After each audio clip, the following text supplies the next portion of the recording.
जिस लड़की को मैं बचपन से तंग करता आया था वही इस दुनिया की मेन हीरोइन निकली, और वो भी मेरी जान बचाने के लिए। वैसे उससे बचने के चक्कर में मैंने अलग यूनिवर्सिटी में एडमिशन लिया था, लेकिन मुझे क्या पता था कि नए स्टूडेंट्स की वेलकम सेरेमोनी में वो फिर से मिल जाएगी। आंखों में आंसू लेकर उसने मेरा हाथ पकड़ते हुए कहा, तुम मुझे अवॉइड क्यों कर रहे हो? मैं एक रोमांटिक नॉवल में रीइंकारनेट हुआ था, लेकिन मेरी बैड लक देखो, मैं यहाँ सेकंड विलन बना था। इस बॉडी का ओरिजिनल मालिक फैमिली का सबसे लाडला पोता था। एक दिन उसके दादाजी उसके लिए उसका फेवरेट केक लाए। वो उसे लेकर हीरोइन को चिढ़ाने गया, लेकिन लड़की ने गुस्से में पत्थर फेंक दिया जो सीधे उसके सिर पर लगा। आखिर में केक नीचे गिरकर पूरी तरह खराब हो गया। बस वहीं से लड़ाई शुरू हुई। ओरिजिनल मालिक ने मन ही मन बदला लेने की कसम खा ली। उसके बाद जब भी वो हीरोइन को देखता उसकी जिंदगी हेल बनाने की कोशिश करता। फिर हीरोइन गांव छोड़कर चली गई और सालों बाद दोनों यूनिवर्सिटी में दोबारा मिले। आगे चलकर ओरिजिनल मालिक ने हीरोइन को अपनी मेहनत से चमकते देखा और उसी से प्यार कर बैठा। उसने मेन हीरो और हीरोइन के रिश्ते को तोड़ने की कोशिश की। इतना ही नहीं, उसने हीरोइन के खिलाफ जाल बिछाए और सारा इल्जाम मेल प्रोटैगनिस्ट पर डाल दिया। लेकिन आखिरकार दोनों को सबूत मिल गए और उसे जेल में डाल दिया गया, और एंड में वो जेल में मारा गया। मैंने अपने माथे को छुआ। अभी अभी पत्थर लगने से वहां बड़ा सा सूजन निकल आया था। जब मैंने ऊपर देखा तो दूर खड़ी नांगोंग लीनो मुझे घूर रही थी। उसकी आंखों में ऐसा गुस्सा था जैसे कोई छोटा बीस्ट अभी हमला कर देगा। उसकी नजरों में सावधानी और दुश्मनी साफ दिख रही थी, लेकिन अब मेरे अंदर 22 साल के आदमी की सोल थी। सच कहूं तो मैं किसी छोटे बच्चे को परेशान नहीं कर सकता था। मैंने जमीन से केक उठाया, उस हिस्से की क्रीम हटाई जिस पर धूल लग गई थी, और उसे 1 मीटर ऊंची दीवार पर रख दिया। ओए, मैंने आवाज लगाई। मैंने उंगली से केक की तरफ इशारा किया और बिना कुछ बोले घर के अंदर चला गया।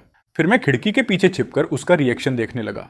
उम्मीद थी कि कम से कम इस छोटे से फेवर को याद रखेगी ताकि फ्यूचर में मुझसे पंगा न ले। स्पष्ट था कि नंगोंग लीनो ने इसकी उम्मीद नहीं की थी। उसकी खतरनाक आंखें कुछ पल के लिए फ्रीज हो गईं। फिर छोटे जंगली जानवर की तरह वो दौड़ी, केक उठाया और भाग गई। कुछ ही सेकंड में उसकी परछाई रास्ते के आखिर में गायब हो गई। उसके बाद नंगोंग लीनो हमेशा मेरे घर के बाहर मंडराने लगी। हर बार मैं जल्दी से खाना एक बड़े कटोरे में रखकर दीवार पर छोड़ देता। मैं कभी उससे बात नहीं करता था, बस चीजें रखता, पलटता और अंदर चला जाता। दादी ने कहा, तूने उस लड़की को दौड़ाकर भगाना क्यों बंद कर दिया? मैंने गर्दन खुजलाते हुए बहाना बनाया, अरे दूसरों के साथ अच्छा रहना चाहिए। और दादी, आप ही तो कहती थी कि उसका बाप शराबी है, उसकी केयर नहीं करता, और उसकी माँ उसे छोड़कर चली गई। बेचारी है ना। दादी ने प्यार से मेरे सिर पर हाथ फेरा। वो बार बार कहती रही कि मैं बड़ा और समझदार हो गया हूँ, लेकिन सच्चाई मुझे पता थी। मैं सिर्फ उसका फेवर जीतना चाहता था ताकि फ्यूचर में जब वो चमकने लगे तो मुझे पूरी तरह भूल जाए।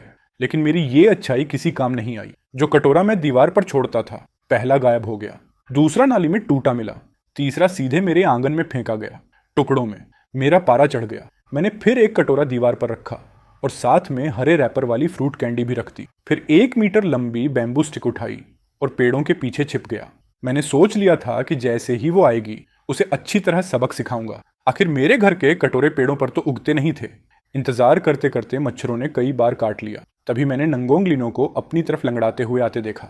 उसका पूरा शरीर गंदगी से भरा था, लेकिन वो मिट्टी भी उसके माथे के खून वाले निशान को नहीं छिपा पा रही थी। उसकी बाह पर भी अलग अलग गहराई वाले कई स्क्रैचेस थे। जैसे ही उसने कैंडी देखी, उसका छोटा सा शरीर अचानक स्टिफ हो गया। उसके चेहरे पर शोक और कंफ्यूजन साफ दिख रहा था। वो काफी देर तक वहीं खड़ी रही, फिर धीरे धीरे हाथ बढ़ाया। उसने कैंडी को ऐसे छुआ जैसे वो कोई अनमोल ट्रेजर हो। मेरे सीने में अचानक अजीब सा दर्द उठा। उसी पल मेरा उसे डांटने का मन खत्म हो गया।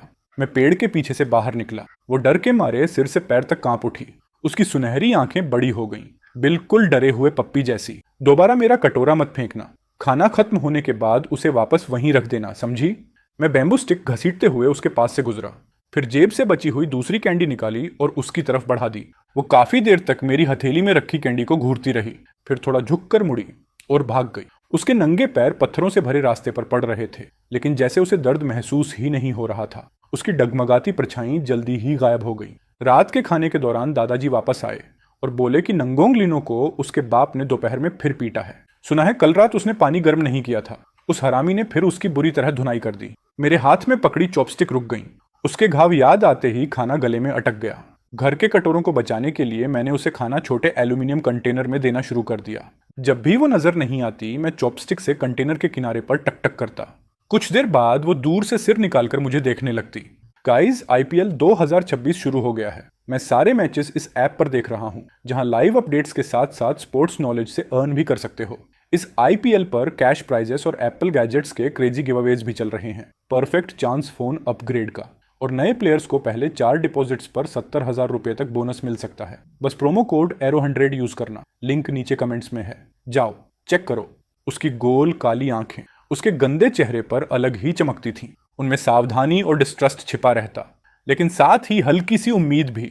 मैं हमेशा उसके कंटेनर में एक्स्ट्रा मिल्क कैंडी रख देता। मेरे पेरेंट्स शहर में छोटा बिजनेस चलाते हैं, मैं गांव में अपने दादा दादी के साथ रहता हूँ।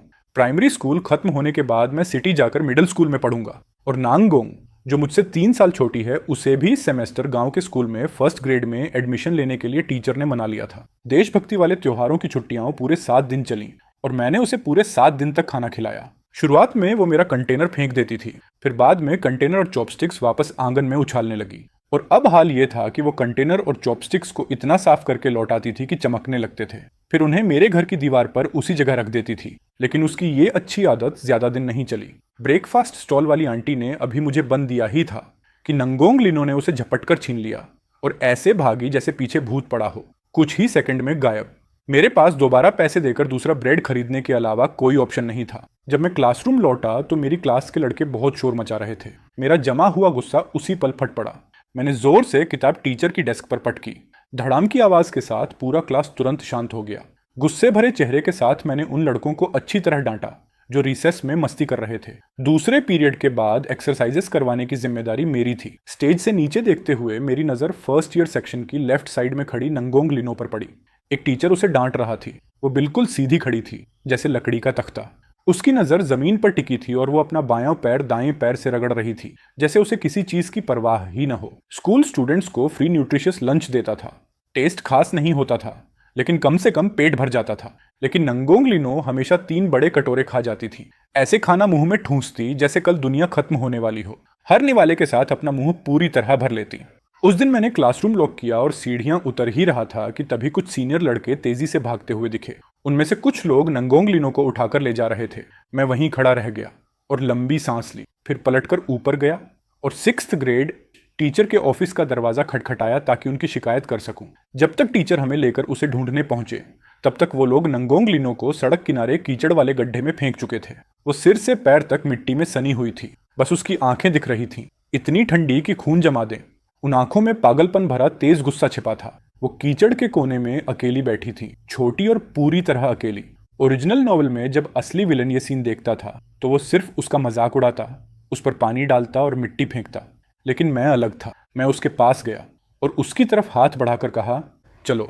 वो कीचड़ में ही बैठी रही, बिल्कुल हिले बिना, ठंडी नजरों से मुझे घूरती हुई।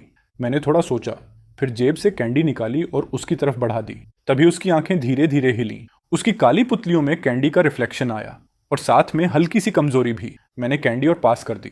कई कोशिशों के बाद वो आखिरकार लड़खड़ाते हुए कीचड़ से उठी, धीरे धीरे चलकर मेरे सामने आ गई और अपनी मिट्टी से भरी हथेली कैंडी लेने के लिए बढ़ाई। लेकिन मैंने कैंडी पीछे खींच ली। मैंने उसका हाथ पकड़ा और पास के पानी भरे गड्ढे में धोने लगा। उसका हाथ बहुत पतला और छोटा था। हड्डियां इतनी साफ महसूस हो रही थीं कि मेरी हथेली तक दुखने लगी। उसके हाथ से मिट्टी साफ करते हुए मेरे सीने में अजीब भारीपन महसूस हुआ। मैंने धीरे से कहा, पहले मिट्टी साफ करनी पड़ेगी, नहीं तो कैंडी गंदी हो जाएगी। आखिर में टीचर ने भौहें सिकोड़ते हुए मुझसे कहा कि नंगोंग लिनो को उसके घर छोड़ाऊं। मैंने कहा, टीचर, उसका बाप गांव का शराबी है, नशे में लोगों को मारता है। पहले बाकी बच्चों के पेरेंट्स से बात करना बेटर होगा। आखिर में एक लड़के की मां नंगोंग लिनो को अपने घर ले गई। उसने उसे नहलाया और पुराने कपड़े पहनाए। तभी मैंने पहली बार उसका असली चेहरा देखा। उसका चेहरा पतला और सुंदर था, बड़ी बड़ी आंखें और बहुत गोरी स्किन। बस वो बहुत दुबली थी, वरना बिल्कुल भी बदसूरत नहीं थी। आखिर नॉवल की प्रोटैगनिस्ट जो थी, वो अपनी पुरानी स्कूल बैग लेकर मेरे पीछे पीछे चल रही थी। मैं रुका और पलटकर उसकी तरफ देखा। सुबह मेरा लंच छीनना मुझे पसंद नहीं आया। अगर दोबारा ऐसा किया ना तो सच में मारूंगा। उसने मुझे नफरत भरी नजर से देखा और भाग गई। मैंने पीछे से चिल्लाकर कहा, कैंडी, और वो तुरंत वापस दौड़ती हुई आई, कैंडी छीनी और फिर भाग गई। अगले कुछ दिनों तक नंगोंग लिनो मेरे घर के पास नहीं आई। जो खाना मैं दीवार पर छोड़ता वो वहीं पड़ा पड़ा मक्खियों से भर जाता। कोई उसे छूता तक नहीं था। मैं सोचने लगा कि शायद मेरी मारने वाली धमकी की वजह से वो मुझसे नाराज है। एक दिन गांव के रास्ते में मेरी मुलाकात नंगोंग लिनो से हुई। एक छोटे बिल्ली के बच्चे को मोटरसाइकिल ने कुचल दिया था। वो खून उगल रहा था और लगातार तड़प रहा था। स्पष्ट था कि वो बचने वाला नहीं था। नंगोंग लिनो उसके पास गई। उसने एक हाथ से उसकी गर्दन पकड़ी और दूसरे से सिर, फिर एक तेज झटके में उसकी गर्दन तोड़ दी ताकि उसकी तकलीफ खत्म हो जाए। मेरे पूरे शरीर में सिहरन दौड़ गई। मैं बिना सोचे एक कदम पीछे हट गया। उसने मुड़कर मेरी तरफ देखा। उसकी आंखों में कोई गर्माहट नहीं थी, सिर्फ ठंडी बेरुखी। लेकिन उसने और कुछ नहीं किया। वो बस मरे हुए बिल्ली के बच्चे को अपनी बाहों में उठाकर पास के जंगल की तरफ चली गई। वहां उसने एक गड्ढा खोदा और उसे दफना दिया। तभी अचानक मुझे समझ आया कि उसने क्या किया था। उस बिल्ली के बच्चे को तड़प तड़प कर मरने देने से बेहतर था कि उसका दर्द एक ही बार में खत्म कर दिया जाए। लेकिन वो अभी 7 साल की भी नहीं थी। आखिर उसने कैसी जिंदगी जी होगी जो उसका दिल इतना बेरहम बन गया। मैंने अपने बैग से एक लंच बॉक्स निकाला और उसे आवाज दी, नांगोंग, ये लंच बॉक्स स्कूल में तुम्हारे लिए है। दोपहर को खाना खत्म करने के बाद इसमें एक और सर्विंग भर लेना ताकि घर ले जा सको। वो बस मुझे घूरती रही। साफ सुथरा रहना जरूरी है, कपड़े बदलना और रेगुलरली नहाना भी।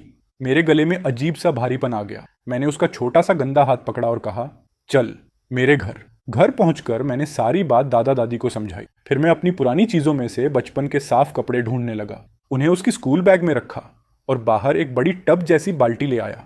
फिर स्टेप बाय स्टेप उसे सिखाया कि कपड़े कैसे भिगोते हैं, कैसे रगड़कर धोते हैं, कैसे रिंस करते हैं और कैसे सुखाने के लिए टांगते हैं। वो हर बात बहुत ध्यान से सुन रही थी। जब दादा दादी खाना बना चुके तो उन्होंने उसे अंदर आकर खाने के लिए कहा, लेकिन उसने मना कर दिया। तो मैंने थोड़ा थोड़ा खाना एक छोटे एल्यूमिनियम कंटेनर में डाला और उसे दे दिया। वो मेरे घर के दरवाजे पर उकड़ूं बैठ गई और बिना एक भी टुकड़ा छोड़े सब खा गई। कुछ समय बाद मैंने स्कूल में देखा कि नंगोंग लिनो का बाप उसे पीट रहा था। वो बस कोने में सिकुड़कर बैठी रही, न खुद को बचाया न शिकायत की। टीचर उस आदमी को शांत नहीं कर पा रहे थे। मैं बस उसे चिल्लाते हुए सुन पा रहा था कि उसने किसी के कपड़े टांगने वाले हैंगर और वॉशिंग पाउडर चुरा लिए थे। उसी पल मेरा खून खौल उठा। उसने वो चीजें सिर्फ इसलिए चुराई थीं क्योंकि मैंने उसे कपड़े धोना सिखाया था। मैंने मुट्ठियां भींच ली, फिर इंतजार किया कि वो शराबी सीढ़ियों के पास पहुंचे और अचानक मैं दौड़ता हुआ उसकी पीठ से टकरा गया। ऐसे एक्टिंग की जैसे मैं जल्दी में बाथरूम जा रहा था और बार बार माफी मांगने लगा कि ध्यान नहीं दिया। स्कूल से लौटने के बाद मैंने घर से कुछ साफ ही हैंगर्स और वॉशिंग पाउडर इकट्ठा किया और उन्हें दीवार पर रख दिया। नंगोंग, उसने दीवार के पीछे से सिर बाहर निकाला। मैंने चीजों की तरफ इशारा करके कहा, इन्हें ले जाओ। उसने बाल धो लिए थे और वही अल्ट्रामैन वाली स्वेटशर्ट पहन रखी थी जो मैंने उसे दी थी। पूरी तरह साफ सुथरी लग रही थी। मैंने उसके कानों के पीछे और गर्दन को छूकर कहा, जब चेहरा धो या नहाओ तो इन जगहों को भी अच्छे से साफ करना चाहिए। उसने चुपचाप सिर हिलाया। मैंने उसे एक कैंडी दी और थोड़ा नरम होकर पूछा, शरीर में बहुत दर्द हो रहा है? उसने सिर झुकाकर ना में सिर हिलाया, लेकिन फिर भी सीधी खड़ी रही। मैंने धीरे से फुसफुसाया, सब ठीक हो जाएगा, मैं प्रॉमिस करता हूँ, सब ठीक हो जाएगा। अगली सुबह दादी ने उबले हुए शकरकंद एक थैली में रखे और मुझे दिए ताकि मैं नंगोंग लिनो को दे दूं। वो काफी देर तक चुप रही, फिर बहुत धीमी आवाज में बोली, थैंक यू। दादी मुस्कुराई और प्यार से उसके सिर पर हाथ फेरा। स्कूल में रिसेस के दौरान मैंने उसे फिर देखा। टीचर ने उसे क्लासरूम के दरवाजे पर रोक रखा था और डांट रही थी। सख्त आवाज में पूछ रही थी कि वो होमवर्क क्यों नहीं करती, लेकिन वो बस खंभे की तरह खड़ी रही, चुपचाप। आखिरकार मेरा दिल नहीं माना। जब दादी खेत में कैबेज लगा रही थी तो मैंने नंगोंग लिनो को बुलाया ताकि वो देखकर सीख सके। अगर तुम ये सीख गई तो अपने घर में खुद सब्जियां उगा पाओगी, फिर तुम्हें चोरी नहीं करनी पड़ेगी। वो आखिर तक बहुत ध्यान से सब देखती रही। मैंने उसे खाने की एक प्लेट दी और उसकी पॉकेट में कैबेज सीड्स का छोटा पैकेट रख दिया। इन्हें मिट्टी में बो देना, अगर कुछ समझ ना आए तो मुझसे पूछ लेना। जब वो जा रही थी तो मैं खुद को चिल्लाने से रोक नहीं पाया। और हाँ, होमवर्क करना मत भूलना। धीरे धीरे मेरी और नंगोंग लिनो की एक रूटीन बन गई। हर सुबह वो मेरे घर आकर थोड़ा ब्रेकफास्ट करती, फिर मेरे पीछे पीछे स्कूल जाती। क्लासेस खत्म होने के बाद वो प्रिंसिपल ऑफिस के बाहर बैठकर होमवर्क करती, फिर मेरा इंतजार करती और मेरे पीछे पीछे वापस घर आती। कुछ क्लासमेट्स मजाक उड़ाते थे, कहते थे कि वो मेरी छोटी टेल है, लेकिन उसे फर्क नहीं पड़ता था। लेकिन एक दिन किसी ने उस पर मिट्टी का ढेला फेंक दिया। वो पागलों की तरह उस लड़के पर टूट पड़ी जो उससे आधा सिर लंबा था। उसे जमीन पर गिराकर मारने लगी। मैंने उसे खींचकर अलग किया और डांटना शुरू किया, लेकिन उसने बस धीमी आवाज में कहा, तुम्हारे कपड़े गंदे नहीं होने चाहिए। मैं कुछ पल के लिए वहीं जम गया, फिर उसके कपड़ों से मिट्टी साफ करते हुए बोला, अगर कपड़े गंदे हो जाए तो बस धो लिए जाते हैं, लेकिन अगर तुम्हें चोट लग गई तो दर्द होगा, ताकि कोई उसे दोबारा परेशान न करे। मैंने उससे कहा कि क्लासेस के बाद टीचर्स ऑफिस में मेरा इंतजार किया करे ताकि हम साथ घर जा सकें। ऑटम हार्वेस्ट के दौरान मैं दादा दादी के साथ खेत में शकरकंद निकालने में मदद कर रहा था। मैंने ऊपर देखा तो दूर नंगोंग लिनो चुपचाप खड़ी हमें देख रही थी। मैं दौड़कर घर गया और एक छोटी थैली लेकर आया। उसे देते हुए कहा, 100 तक गिनो, फिर आकर हमारी मदद करना। दादा दादी मेरी मंशा समझ गए। मुस्कुराते हुए उन्होंने भी उसे मदद के लिए बुलाया। वो वहीं खड़ी रह गई, पूरी तरह कंफ्यूज्ड। शायद पहली बार किसी ने उस पर तरस खाए बिना उससे अच्छा व्यवहार किया था। वो काफी देर तक हिली तक नहीं, जब तक मैंने दोबारा नहीं कहा। तब वो झुक गई और हमारे साथ पूरी मेहनत से शकरकंद जमा करने लगी। कुछ समय बाद उसकी लगाई हुई कैबेज उगाई। पूरा छोटा खेत चमकीले हरे रंग से भर गया। दूसरों की नकल करते हुए उसने लकड़ियों से अपनी छोटी सब्जी वाली जगह को घेर दिया ताकि मुर्गियां और बत्तखें उसे खराब ना करें। मैं उसकी छोटी खेती देखने गया और दिल से उसकी तारीफ की। तुम्हारी कैबेज तो बहुत अच्छी बढ़ रही है। दादी ने मुझसे कहा कि मैं उसे मूली और पत्ता गोभी के कुछ पौधे दे आऊं। उसने पौधे लिए, फिर काफी देर हिचकिचाने के बाद मुड़ी और अपने घर भाग गई। जब वो वापस आई तो उसके हाथ में साफ पानी से भरा कटोरा था। धीमी आवाज में उसने कहा। मैंने कटोरा और जग धो दिया। मैं मुस्कुराया और उसके बाल उलझा दिए ताकि उसे समझ आ जाए कि सब ठीक है। फिर मैंने कटोरा लिया और पानी पी गया। अभी मैंने कटोरा मेज पर रखा ही था, तभी उसका शराबी बाप दरवाजे से बाहर निकला। नंगोंग लीनो तुरंत पलटी और अपने छोटे से शरीर को फैलाकर मेरे सामने खड़ी हो गई, मुझे बचाने के लिए। मेरा दिल जोर से धड़क उठा। वो उस आदमी से बेहद डरती थी, फिर भी उसका पहला इंस्टिंक्ट मुझे प्रोटेक्ट करना था। मैंने उसके कंधे पर हल्की थपकी दी, उसके बाप को पोलाइटली ग्रीट किया, फिर नंगोंग लीनो से अपना ध्यान रखने को कहा और वहां से चला गया। एक दिन नंगोंग लीनो की टीचर ने मुझे ऑफिस में बुलाया। कारण था, उसने किसी से लड़ाई की थी। टीचर ने मुझे जमकर डांटा और कहा कि मैं उसे कंट्रोल में रखूं। मैंने सीधे जवाब दिया, मैम मैं उसका गार्डियन नहीं हूं, इसलिए आपका लेक्चर सुनना मेरी जिम्मेदारी नहीं है। मैं बस उसी गांव का उसका दोस्त हूं, बस। जब मैं ऑफिस से बाहर निकला तो नंगोंग लीनो दरवाजे पर एबंडेंट पप्पी की तरह खड़ी थी, थोड़ी नाराज, थोड़ी हर्ट। मैंने उसके सिर पर हल्का सा नॉक मारा और डांटते हुए कहा, तुम हद से ज्यादा आगे बढ़ गई थी। अभी जाओ और अपने क्लासमेट से माफी मांगो, वरना दोबारा मुझसे बात मत करना। उसने मेरी तरफ देखा और तोप के गोले की तरह ऑफिस के अंदर भागी। वो दूसरे बच्चे के सामने घुटनों के बल बैठ गई और जोर से चिल्लाई, सॉरी। ऑफिस में मौजूद सब लोग जम गए और मेरी आंखों में तुरंत आंसू भर आए। ये बच्ची सच में मानती थी कि माफी मांगने के लिए घुटनों पर बैठना जरूरी होता है। घर लौटते वक्त मैं उसे लगातार समझाता रहा कि असली अपोलॉजी दिल से होनी चाहिए और किसी के सामने ऐसे घुटनों पर नहीं गिरना चाहिए। जब मैं लगातार बोलता जा रहा था, वो सिर उठाकर मुझे देख रही थी। उसकी आंखें चमक रही थीं और आधे चांद की तरह मुड़ी हुई थीं। उसका पूरा चेहरा खुशी से भरा था।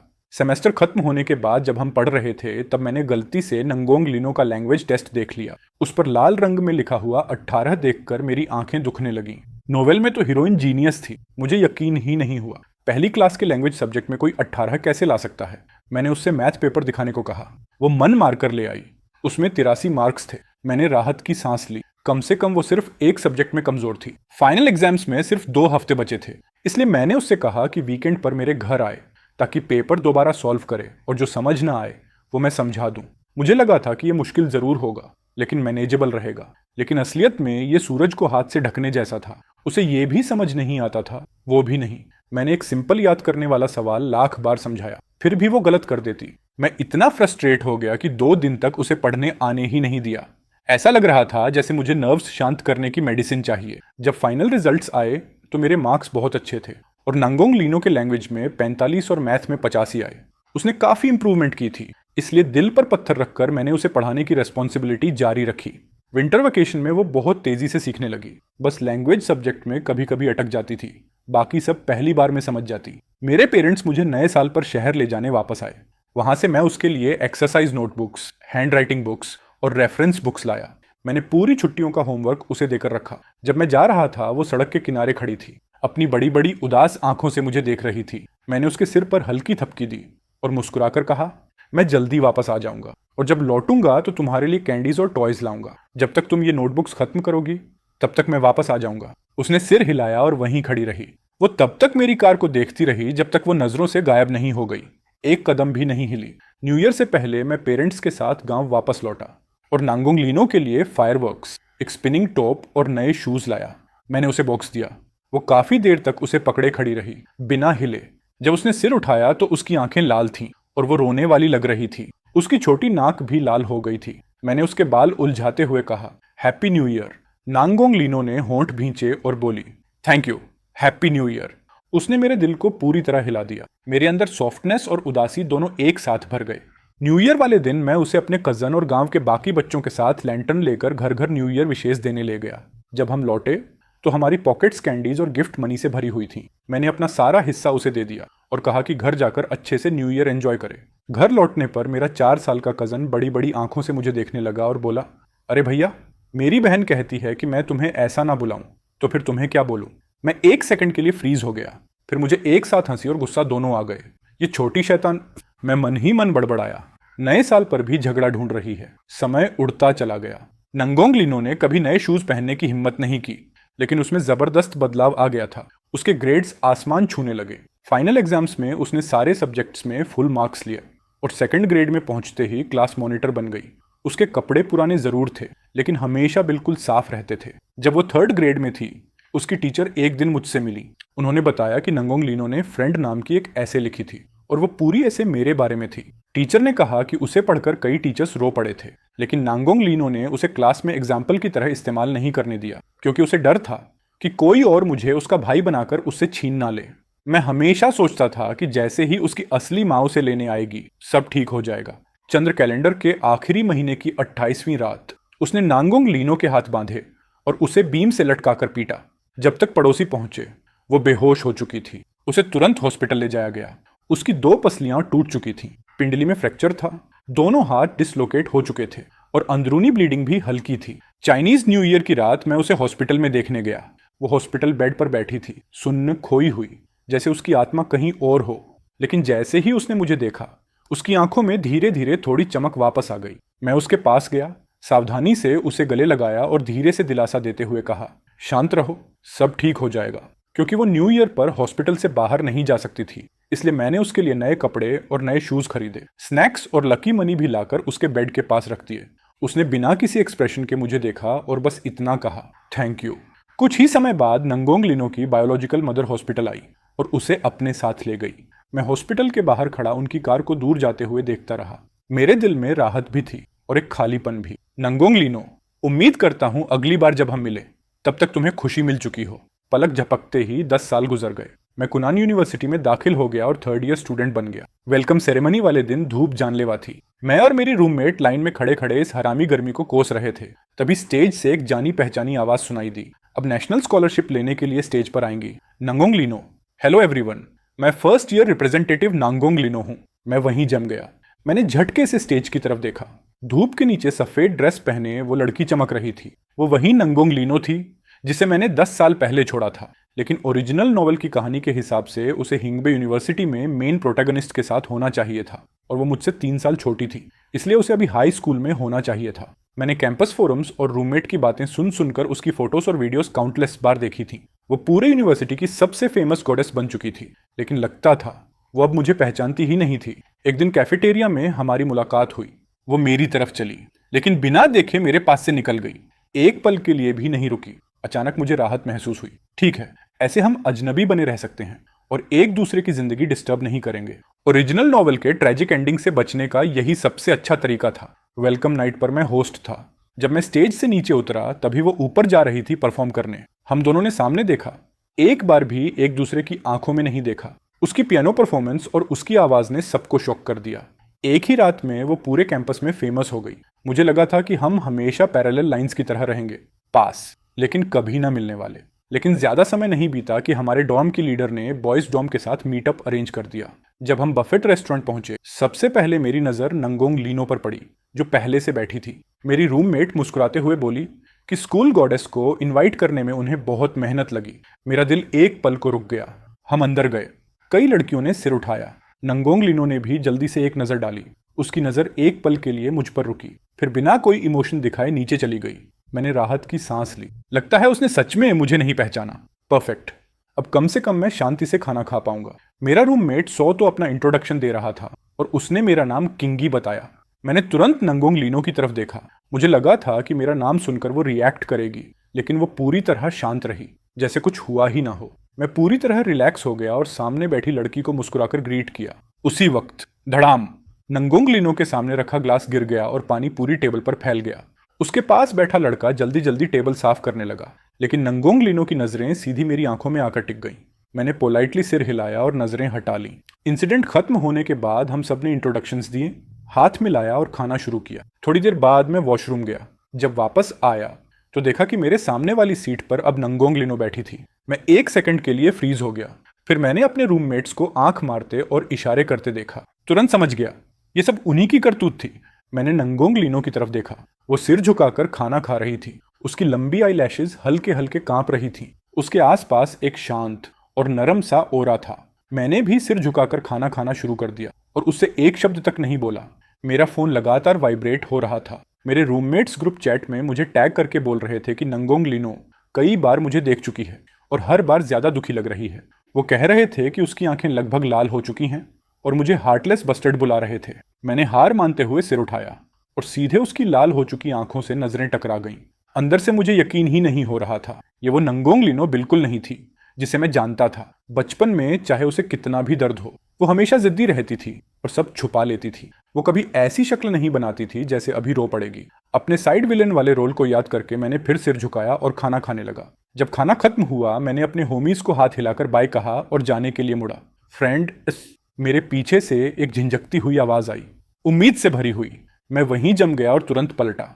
नंगोंग लिनो एक कदम आगे बढ़ चुकी थी। मेरे अंदर खतरे की घंटियां बजने लगीं। उसने मुझे पहचान लिया था। ये आखिर यहां कर क्या रही है? हजार सवाल दिमाग में घूमने लगे और जितना ज्यादा सोचता उतना ज्यादा डर लगता।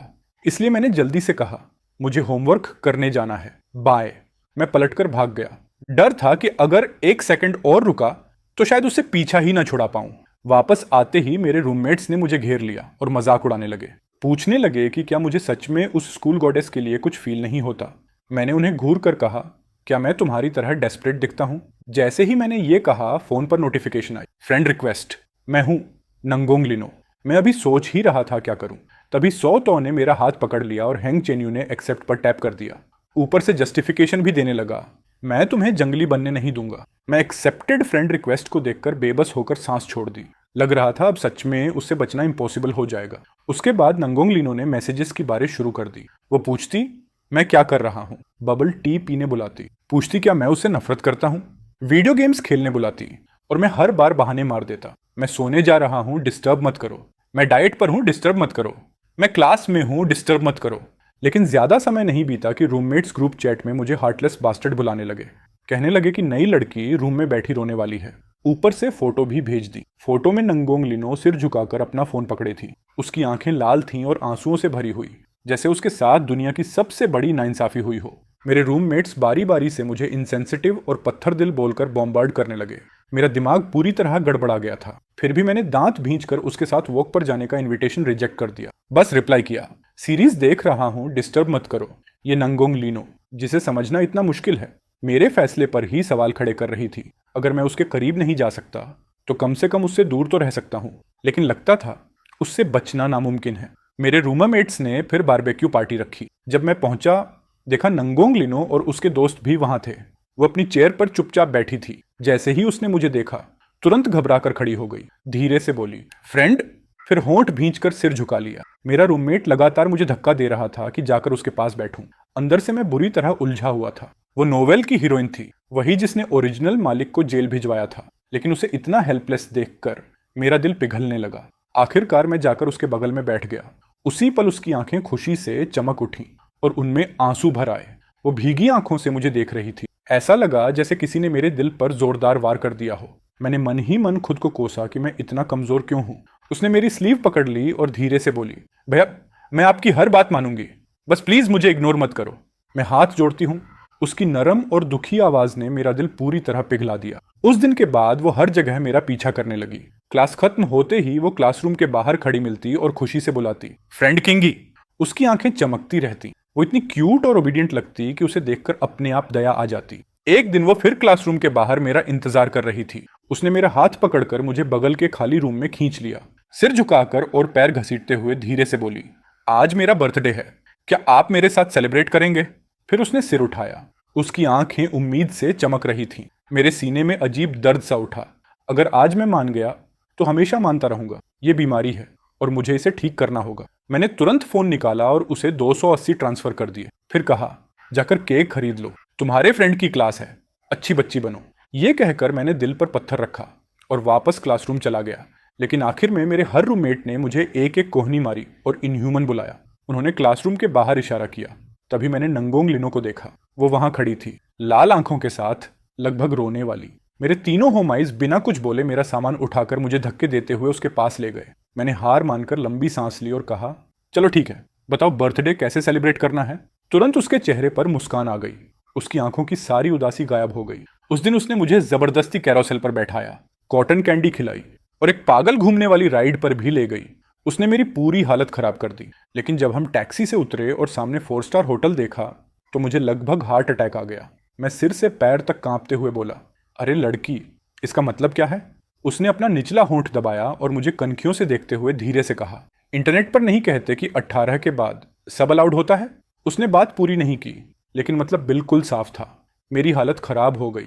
मैं डर के मारे तुरंत भागा और वापस टैक्सी में घुस गया। ड्राइवर से चिल्लाकर कहा, भाई जल्दी गाड़ी भगाओ। मैं ऐसे डॉम वापस भागा जैसे मेरे पीछे मौत पड़ी हो। वहां पहुंचते ही मैंने उसे एक बहुत सीरियस मैसेज भेजा ताकि सब साफ हो जाए। मैंने लिखा कि हम सिर्फ यूनिवर्सिटी क्लासमेट्स हैं और कुछ नहीं। उस रात मुझे नाइटमेयर आया। मैंने सपना देखा कि नंगोंग लीनो मेरी गर्दन पकड़कर मुझे गले लगाए मुस्कुरा रही है और डरावनी आवाज में कह रही है, फ्रेंड, अब आप मुझसे भाग नहीं सकते। मैं झटके से उठ बैठा। सबसे पहले मेरी नजर रूममेट हुआंग चेन्यो पर पड़ी। वो मुझे ब्लेम वाली नजर से देख रहा था और बोला, नंगोंग लीनो कल रात भर रोती रही, कंबल के अंदर छुपकर। पूरा डॉर्म जान गया। मैंने तुरंत फोन उठाया। उसने मुझे ढेर सारे मैसेजेस भेजे थे। वो बार बार माफी मांग रही थी, कह रही थी कि वो सच में मुझे पसंद करती है और मिन्नत कर रही थी कि मैं उसे इग्नोर ना करूं। मैं लगभग इमेजिन कर सकता था कि वो रोते हुए ये मैसेजेस लिख रही होगी। मुझे इतना गिल्ट हुआ कि बिना सोचे मैंने रिप्लाई कर दिया, मैं नाराज नहीं हूं। मैसेज भेजते ही मेरा मन किया खुद को थप्पड़ मार दूं। उसके बाद तो वो और भी ज्यादा ओपनली मेरे आसपास घूमने लगी। सुबह डॉर्म्स के नीचे मेरा इंतजार करती और ब्रेकफास्ट लाती। जब उसकी क्लासेस नहीं होती तो मेरी क्लासेस में साथ बैठती। लाइब्रेरी में मेरे लिए सीट सेव करती। कभी कभी बबल टी और मलाटंग भी मंगवाती। मेरे रूममेट्स लगातार कहते रहते कि वो कितनी केयरिंग है, लेकिन सिर्फ मुझे पता था कि ये स्वीट बर्डन कितना बड़ा हेडेक था। एक दिन उसने मुझे प्लेग्राउंड पर वॉक के लिए बुलाया। जैसे ही मैंने पूछा उसे क्या चाहिए, उसने अपनी बड़ी बड़ी मासूम आंखें बनाई और पाउट करते हुए बोली, फ्रेंड, क्या छोटी लड़की किसी बड़े लड़के को मूवी देखने नहीं बुला सकती, या फिर हम वॉक करके बातें भी नहीं कर सकते। मैं पूरी तरह स्पीचलेस हो गया। आखिर मजबूरी में मुझे हाँ करनी पड़ी। नेशनल डे फेस्टिवल के लिए उसका ग्रुप डांस परफॉर्मेंस था। वो देर रात तक प्रैक्टिस करती रही और उसने मुझे उसे लेने आने को कहा। मैंने सोचा इतनी रात को लड़की का अकेले आना सेफ नहीं होगा, इसलिए मैं डांस हॉल पहुंच गया। वहां मैंने उसे ब्लैक ड्रेस में दरवाजे पर खड़े देखा। जैसे ही वो पलटी और उसने मुझे देखा, उसकी नजर पहले ठंडी और चुभने वाली थी, लेकिन अगले ही पल उसकी आंखें मुड़ गईं और वो फिर वही नरम ओबीडियंट मुस्कान देने लगी। उस अचानक बदलती हुई नजर ने मेरे पूरे शरीर में सिहरन दौड़ा दी। मेरा दिल जोर से धड़क उठा। उसने अपने दोस्तों को बाएं कहा और मेरे साथ नीचे उतरने लगी। सीढ़ियों के हर मोड़ पर उसने सरप्राइज छुपा रखे थे, कहीं रोजेस, कहीं बबल टी, कहीं डिजर्ट्स, एक के बाद एक। मेरा दिल तेजी से धड़कने लगा। मुझे शर्म भी आ रही थी, लेकिन खुशी भी हो रही थी। जब हम आखिरी सीढ़ी के पहले फ्लोर पर पहुंचे, उसने एक लाल वेलवेट बॉक्स निकाला। मेरी सारी खुशी तुरंत गायब हो गई। मुझे लगा उसमें रिंग होगी और मैं बुरी तरह डर गया। लेकिन बॉक्स खोलने पर अंदर सिर्फ एक रेड थ्रेड ब्रेसलेट था जिसमें 2 लाल जेड बीड्स लगे थे। वो मुस्कुराई और बोली, फ्रेंड, हैप्पी बर्थडे। मैं बस सूखी आवाज में थैंक्स ही बोल पाया, लेकिन वो तुरंत करीब आई, अपने गाल की तरफ इशारा करके बोली, इतना कोल्ड रिएक्शन, एक किस तो दो। मेरा दिमाग शॉर्ट सर्किट हो गया। चेहरा तुरंत आग की तरह जलने लगा। मैं पलटकर वहां से भाग गया। पीछे से उसकी हंसी सुनाई दी, जो छोटी घंटियों जैसी लग रही थी। कुछ समय बाद जो ताई ने अपनी पसंद की लड़की को पटाने के लिए सबके साथ मूवी प्लान बनाई। हम थिएटर में बैठे थे। अंधेरे में नंगोंग लीनो चुपके से करीब आई और मेरा हाथ पकड़ लिया। मैंने तुरंत हाथ झटक दिया और धीरे से पूछा, क्या कर रही हो। उसने होंठ भींचे। अंधेरे में उसकी आंखें अजीब तरह चमक रही थीं। फिर नम नजरों से बोली, फ्रेंड, आप मुझे अपनी गर्लफ्रेंड कब बनने देंगे। मैं इतना नर्वस हो गया कि बार बार लार निकलने लगा। मैंने कहा, तुम अभी बहुत छोटी हो, बस 18 साल की। अचानक वो मेरे कान के पास झुक गई। उसकी गर्म सांस मेरे कान को छू रही थी। फिर हंसते हुए फुसफुसाई, मैं इतनी भी छोटी नहीं हूं। मैं उछलकर खड़ा हो गया और सारी पॉपकॉर्न नीचे गिरा दी। फिर जल्दी से बगल वाली खाली सीट पर जाकर बैठ गया। दिल ऐसा धड़क रहा था जैसे सीने से बाहर निकल आएगा। थोड़ी देर बाद वो फिर मेरे पास आई और नीचे झुककर गिरी हुई पॉपकॉर्न उठाने लगी। उसने अपनी स्कर्ट में ढेर सारी पॉपकॉर्न जमा कर ली। मैं उसे देखता रह गया। अचानक मुझे वो दिन याद आ गया जब बचपन में मैं उसे चाइनीज न्यू ईयर पर साथ लेकर जाता था। वो भी ऐसे ही मेरे कपड़े पकड़ लेती थी और मेरे दिए हुए कैंडीज संभाल कर अपनी सफेद दांतों वाली मुस्कान देती थी। मेरा दिल नरम पड़ गया।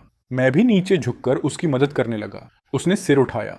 उसकी आंखें आधे चांद की तरह मुड़ गईं और वो मुस्कुराकर बोली, भैया आप बहुत अच्छे हो। डॉर्म वापस लौटने पर मैंने देखा कि मेरी बैग में वही रेड वेलवेट बॉक्स रखा था और उसके अंदर एक नोट जो लॉन्गिंग से भरा हुआ था। मेरे सिर तक गर्मी चढ़ गई, चेहरा पूरा लाल हो गया और दिल पागलों की तरह धड़कने लगा। कुछ समय बाद वो फिर मेरे साथ क्लास में आई। मेरी टेक्स्ट बुक के पन्नों के बीच उसे एक लव लेटर मिला।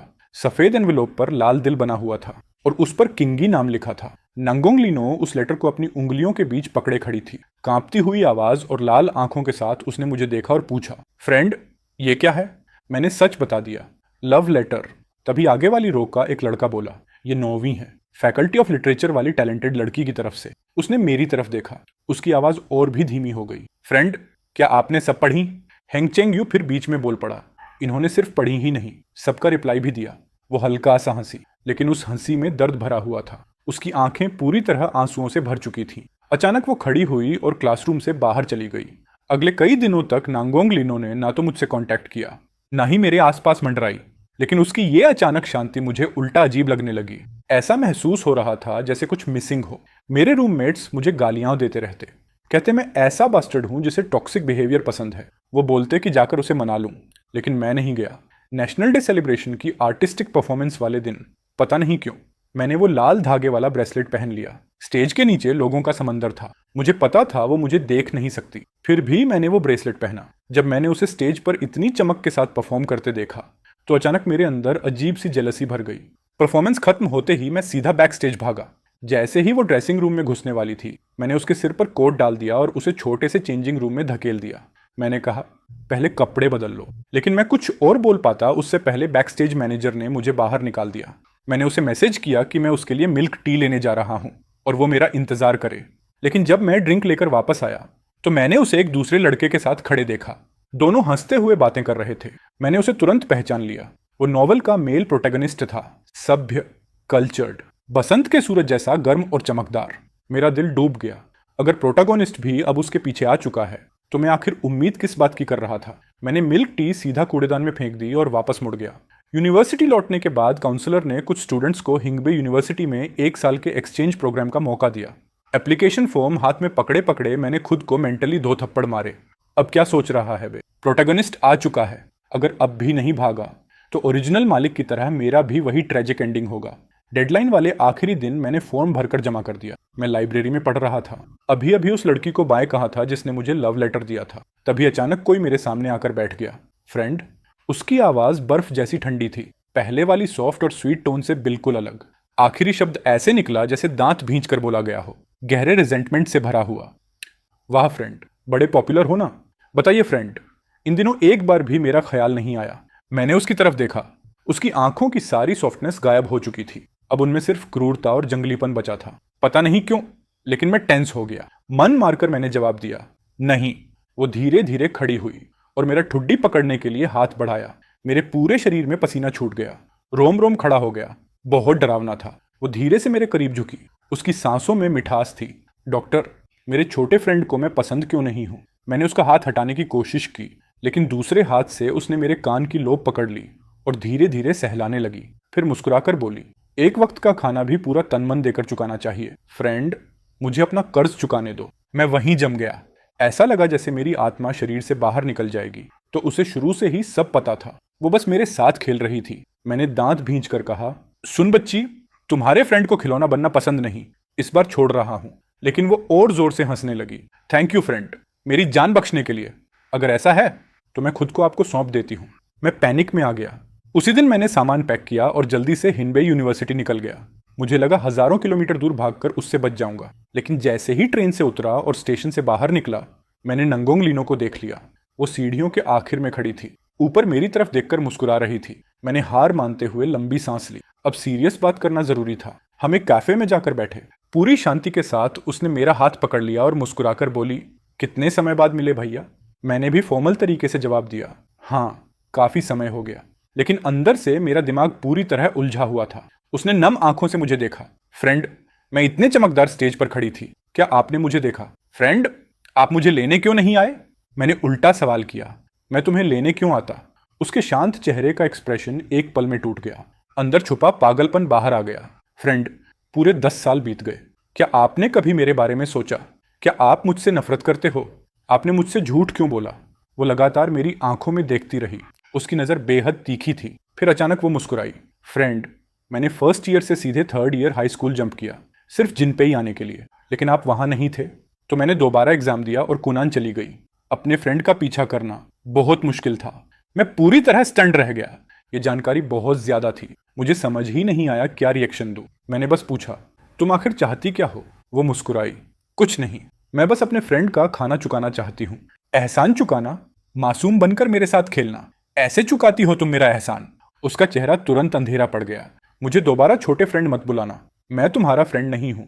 मैं कोई तुम्हारा छोटा फ्रेंड नहीं हूँ। इतना कहकर मैं उठ गया और उसे कैफे में अकेला छोड़कर चला गया। लेकिन वो गई नहीं। वो मेरी यूनिवर्सिटी के गेट पर उकड़ू बैठी रही। जब तक मैं बाहर नहीं आता, वो हिलने वाली नहीं थी। आसमान धीरे धीरे अंधेरा हो गया। फिर भारी बर्फबारी शुरू हो गई और टेम्परेचर तेजी से गिरने लगा। किसी ने सोशल मीडिया पर भी पोस्ट कर दिया कि एक लड़की इस कड़कड़ाती सर्दी में यूनिवर्सिटी गेट पर पूरी दोपहर किसी के इंतजार में बैठी है। हाँ, मेरा ये सॉफ्ट हार्ट एक दिन मेरी बर्बादी बनेगा। आखिरकार मैं खुद को रोक नहीं पाया और भागता हुआ बाहर निकला। नांगोंग लीनो, मैंने चिल्लाकर पुकारा। वो लगभग बर्फ का पुतला बन चुकी थी। उसने सिर उठाया। ठंड से उसका चेहरा लाल था, होंठ बैंगनी पड़ चुके थे, लेकिन फिर भी वो जीत वाली स्माइल दे रही थी। मुझे पता था, इतने नरम दिल वाले भगवान मुझे इग्नोर नहीं कर सकते। जैसे ही वो खड़ी हुई, पूरा शरीर लड़खड़ाकर सीधे मेरी बाहों में गिर पड़ा। मैंने तुरंत उसे संभाला और उसका माथा छुआ। वो आग की तरह तप रहा था। उसे तेज बुखार था। मैं उसे हॉस्पिटल ले जाना चाहता था, लेकिन वो पूरी ताकत से मुझसे चिपक गई। मैं नहीं जाऊंगी, तुम मुझे हॉस्पिटल में छोड़कर चले जाओगे। मेरे पास कोई ऑप्शन नहीं बचा। मैंने ऑनलाइन एक होटल बुक किया और टैक्सी से उसे वहां ले गया। होटल की हीटिंग की वजह से उसका चेहरा और भी ज्यादा लाल दिख रहा था। मैं घुटनों के बल बैठा और उसके भीगे हुए शूज और सॉक्स उतारे। ठंड से उसके पैर बिल्कुल बर्फ जैसे सफेद पड़ गए थे। मैंने धीरे धीरे उन्हें रगड़ा, जब तक वो गर्म होकर लाल नहीं हो गए। सुनो, क्या मैं तुम्हें फ्रेंड बुला सकती हूँ? उसकी आवाज बंद नाक जैसी भारी थी। वो शर्माते हुए मुझे देख रही थी। मैंने बिना सोचे सिर हिला दिया। जैसे ही मैं कोल्ड मेडिसिन खरीदने के लिए उठने लगा, वो अचानक मुझ पर झपट पड़ी। उसने दोनों हाथों से मेरा चेहरा पकड़ लिया और पागलों की तरह किस करने लगी। मेरा दिमाग पूरी तरह ब्लैंक हो गया। उसकी आंखें ऑब्सेसिव प्यार से भरी हुई थीं। फिर उसने एक एक शब्द साफ बोलते हुए कहा, निये किंगी, मुझे तुम पसंद हो। मैं पैनिक में आ गया। समझ नहीं आया क्या करूं। मैं हड़बड़ाकर उठा और बोला कि उसके लिए दवा लेने जा रहा हूं। उसने मेरी स्लीव पकड़ ली। लाल आंखों से मुझे देखते हुए पूछा, क्या तुम वापस आओगे? मैंने उसकी आंखों में देखा। ऐसा लगा जैसे फिर वही छोटी बच्ची मेरे सामने बैठी हो, जो धान के खेत में ठंडी और डेस्परेट आंखों से दुनिया को देखती थी। मैंने धीरे से कहा, हाँ, वापस आऊंगा। उसने धीरे धीरे मेरी स्लीव छोड़ दी। सिर पीछे टिकाकर वो मुस्कुराई, लेकिन उसकी आंखें अब भी ठंडी थीं। बेहतर होगा कि वापस आना। जब मैं दवाइयां लेकर लौटा, वो अब भी उसी जगह बैठी दरवाजे को देख रही थी। उसने धीमे से कहा, मैंने 1571 तक गिना। फ्रेंड, अगर तुमने मुझे फिर छोड़ दिया तो मैं सच में पागल हो जाऊंगी। मेरे दिल में दर्द सा उठा। मैं उसके पास गया और उसे गले लगा लिया। आखिरकार मैंने मान लिया। ओरिएंटेशन सेरेमनी में उसे पहली बार देखने के उसी पल से मेरे फीलिंग्स बदल चुके थे। बचपन में मुझे उस पर तरस आता था और उसे प्रोटेक्ट करना मेरी जिम्मेदारी लगता था, लेकिन अब मैं सच में उससे प्यार करने लगा था। और अगर ऐसा है तो फिर कोशिश क्यों ना करूं, उसके साथ ये रास्ता क्यों ना चलूं। मैंने पुनर्जन्म लिया। उस दिन जब मेरे पिता ने मुझे लात मारकर जमीन पर गिरा दिया था, मेरे घुटने छिल गए थे और माथा दीवार से टकराया था। चक्कर आने के बाद मुझे एहसास हुआ कि मैं फिर से 7 साल की उम्र में लौट आई हूँ। मैं उस समय में वापस आ गई थी जब सारी ट्रेजेडी अभी शुरू भी नहीं हुई थी। पिछली जिंदगी में पहला आधा हिस्सा मैंने अपने पिता के अब्यूज में बिताया और दूसरा आधा नी किंग्स की हैरेसमेंट में। वो मेरी चीजें छीन लेता था, दूसरों को मुझे तंग करने के लिए उकसाता था, और बड़े होने के बाद भी उसने मेरा पीछा नहीं छोड़ा। आखिर में मेरी मौत बहुत बुरी हुई, लेकिन इस जिंदगी में सब बदल गया। मैंने उसके सिर पर पत्थर मारा, लेकिन उसने पिछली जिंदगी की तरह मेरे सामने केक नहीं कुचला। उल्टा उसने केक उठाया, गंदी जगह साफ की और दीवार पर रखकर मुझे लेने का इशारा किया। वही केक जिसे खाने की इच्छा मुझे पिछली जिंदगी में हमेशा रही थी, लेकिन जिसका एक टुकड़ा भी मुझे कभी नहीं मिला। वो इतना मीठा था कि मेरी आंखों में आंसू आ गए। वो मेरे लिए खाने का बचा हुआ हिस्सा बचाकर रखता था, मुझे कैंडीज देता था। उस कैंडी को मैंने मेडिसिन बॉटल में छुपाकर कई सालों तक अपने साथ रखा। वो बहुत अच्छा है। उसने मुझे स्वीट पोटैटोज दिए, एग्स दिए, वेजिटेबल्स उगाना सिखाया। उसने मुझे कपड़े धोना, पढ़ना, लिखना सिखाया। वैसे मैं जानबूझकर खराब मार्क्स लाती थी ताकि वो मुझे ट्यूशन पढ़ाए। मुझे उसकी परेशान और हताश शक्ल देखना अच्छा लगता था। किसी का मेरे लिए इतना कंसर्न दिखाना मैंने पहले कभी महसूस नहीं किया था। मैंने एक ऐसे लिखा था, मेरा फ्रेंड। मैंने उसमें उसके बारे में सब कुछ लिखा। टीचर उसे पूरी क्लास के सामने एग्जाम्पल की तरह पढ़ना चाहती थी, लेकिन मैं भागकर उनसे विनती करने लगी कि वो ऐसा ना करें। मुझे डर था, अगर बाकी लोगों को पता चल गया कि वो कितना अच्छा है तो कोई उसे मुझसे छीन लेगा। वो मेरा फ्रेंड है और सिर्फ मेरा ही हो सकता है। जब वो शहर से वापस आया तो मेरे लिए फायरवर्क्स, एक स्पिनिंग टॉप और नए शूज लाया। मैंने उन्हें पहनना भी नहीं चाहा। मैंने उन्हें तकिए के पास रख दिया। सोचा था न्यू ईयर की सुबह पहनूंगी, लेकिन जब मैं सुबह उठी तो मेरे पिता उन्हें चूल्हे में फेंक कर राख बना चुके थे। मेरा पिता पागल है। उसने मुझे मजबूर किया कि मैनी किंग्स को धोखे से घर बुलाऊं ताकि वो उसे जिंदा दफना सके। मैंने एक ईंट उठाई और सीधे अपने बाप के सिर पर दे मारी। मैं उसे मार डालना चाहती थी ताकि ये सब हमेशा के लिए खत्म हो जाए, लेकिन मैं बहुत छोटा थी। उसने मुझे लटका दिया और बेरहमी से पीटना शुरू कर दिया, और जब मैं बेहोश होने ही वाली थी तभी मैंने नी किंग्स को भागते हुए अंदर आते देखा। उसने स्पाइडरमैन वाली पैजामा पहन रखी थी। चेहरे पर डर और बेचैनी साफ दिख रही थी। उसने तुरंत अपनी पैजामा उतारकर मुझे ढक दी। उसी पल मुझे समझ आ गया, वो मेरी मुक्ति है, इस जिंदगी में मेरी इकलौती ऑब्सेशन। न्यू ईयर की रात से पहले वो हॉस्पिटल में मुझसे मिलने आया। वो मेरे लिए नए कपड़े, नए शूज और सेलिब्रेशन के पैसे लेकर आया था। मैंने उसके घर फोन किया। मैं चाहती थी कि वो मुझे लेने आए। उसने कहा था कि वीकेंड पर आएगा, लेकिन वो नहीं आया। जिस दिन मेरी माँ मुझे लेने आई उस दिन भी वो नहीं दिखा। तभी मुझे समझ आया, उसके लिए मैं बस एक बच्ची थी जिसे केयर की जरूरत थी। तो मैंने फैसला किया, मैं बड़ी बनूंगी, इतनी बड़ी कि उसके बराबर खड़ी हो सकूं। मैंने क्लासेस स्किप करके एडवांस स्टडी की, पागलों की तरह पढ़ाई की। हाई स्कूल के फर्स्ट ईयर में ही मैं हिंगबे यूनिवर्सिटी पहुंच गई, लेकिन वो वहां नहीं था। फिर मुझे पता चला कि वो कुनान में पढ़ने चला गया है, तो मैंने जानबूझकर 1 साल रिपीट किया सिर्फ कुनान जाने के लिए। आखिरकार मैंने उसे फिर से ढूंढ लिया। मैंने प्रिटेंड किया कि मैं उसे पहचानती नहीं और उसे मुझे अवॉइड करते देखती रही। वो बहुत फनी था, लेकिन उसी के साथ मेरा दिल भी टूट रहा था। मैं धीरे धीरे उसके करीब गई, बार बार उसकी आंखों में छुपी हुई चिंता को देखती रही। हर इंसान की जिंदगी में कुछ ऑब्सेशंस होती हैं, जैसे वो केक जो बचपन में तुम कभी खा नहीं पाए, या वो नए शूज जिन्हें तुम संभाल कर नहीं रख पाए, और फिर वो इंसान जो रोशनी बनकर तुम्हारे अंधेरे बचपन को उजाला दे दे।